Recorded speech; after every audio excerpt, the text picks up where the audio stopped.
Russia Ukraine যুদ্ধের ৩.৫ বছর পেরিয়ে অবশেষে সংঘাতের অবসান নিয়ে আশার আলো দেখা দিয়েছে।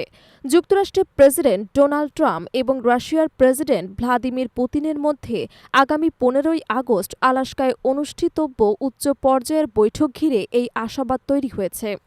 শুক্রবার নিজের সামাজিক যোগাযোগ মাধ্যম ট্রুথ সোশ্যালে বৈঠকের বিষয়টি নিশ্চিত করেছেন ডোনাল্ড ট্রাম্প। একই দিনে হোয়াইট হাউসে সাংবাদিকদের প্রশ্নের জবাবে তিনি জানান, ইউক্রেনের প্রেসিডেন্ট ভ্লাদিমির জেলেনস্কি সহ সংশ্লিষ্ট পক্ষগুলো যুদ্ধবিরতি চুক্তির কাছাকাছি পৌঁছে গেছে। এদিকে ট্রাম্প ইঙ্গিত দেন, সম্ভাব্য চুক্তিতে ইউক্রেনকে কিছু ভূখণ্ড রাশিয়ার হাতে ছেড়ে দিতে হতে পারে। তার ভাষায়, দুপক্ষের ভালোর জন্যই কিছু এলাকার মালিকানা বদল হবে। যদিও কোনো কোনো অঞ্চল নিয়ে সমঝোতা হতে পারে, সে বিষয়ে বিস্তারিত কিছু জানাননি তিনি। ক্রেমলিনও বৈঠকের বিষয়টি নিশ্চিত করেছেন। পুতিনের ব্যক্তিগত সহকারী ইউরি উশাকভ বলেন, ইউক্রেন সংকটের দীর্ঘমেয়াদী সমাধান নিয়ে আলোচনা হবে। কিছু চ্যালেঞ্জ থাকলেও রাশিয়া গঠনমূলকভাবে আলোচনায় অংশ নেবে।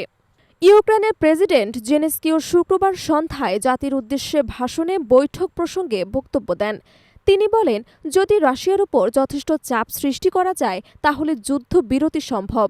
এদিকে জেলেনস্কি জানান, ইতোমধ্যেই ১ ডজনের বেশি দেশের নেতার সঙ্গে কথা বলেছেন এবং যুক্তরাষ্ট্রের সঙ্গে নিয়মিত যোগাযোগ রাখছেন। রাশিয়া ইউক্রেন উত্তেজনার পেছনে দীর্ঘ ইতিহাস রয়েছে। ২০১৪ সালে রাশিয়া ক্রিমিয়া উপদ্বীপ দখল করার পর থেকে ইউক্রেন ন্যাটোর সদস্যপদ পাওয়ার চেষ্টা চালিয়ে আসছে। অপরদিকে রাশিয়া ক্রিমিয়াকে নিজেদের ভূখণ্ড হিসেবে আন্তর্জাতিক স্বীকৃতি দাবি করে আসছে। এই ভূখণ্ডগত বিরোধ এবং ন্যাটোর সম্প্রসারণ নিয়ে টানাপোড়েনের মধ্যেই ২০২২ সালের ফেব্রুয়ারিতে ইউক্রেনে সামরিক অভিযান চালায় রুশ বাহিনী। তখন থেকে সংঘাত তীব্র আকার ধারণ করে। যুক্তরাষ্ট্র নেতৃত্বাধীন পশ্চিমা সামরিক জোট ন্যাটো ইউক্রেনকে বিভিন্নভাবে সহায়তা দিয়ে আসছে, অস্ত্র সরবরাহ, গোয়েন্দা সহায়তা এবং আর্থিক সহায়তা সহ। ট্রাম্প দ্বিতীয় মেয়াদে হোয়াইট হাউসে ফেরার পর থেকেই এই যুদ্ধ বন্ধের চেষ্টা শুরু করেন।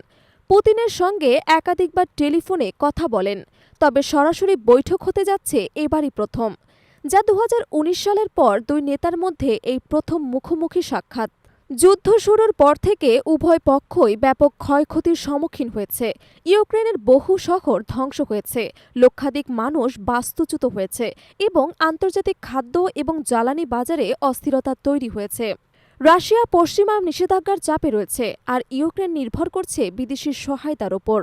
বিশ্লেষকরা মনে করছেন, যদি এই বৈঠকে যুদ্ধবিরতির চুক্তি হয় তবে এটি হবে সাম্প্রতিক সময়ের সবচেয়ে গুরুত্বপূর্ণ ভূ রাজনৈতিক অগ্রগতি।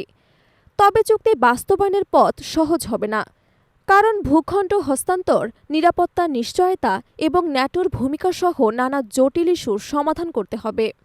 আগামী ১৫ই আগস্ট আলাস্কার এই বৈঠক তাই কেবল রাশিয়া ইউক্রেন নয়, গোটা বিশ্বের নজরে। যুদ্ধের অবসান হলে তা ইউরোপের নিরাপত্তা, বিশ্ব অর্থনীতি এবং আন্তর্জাতিক কূটনীতিতে বড় প্রভাব ফেলতে পারে।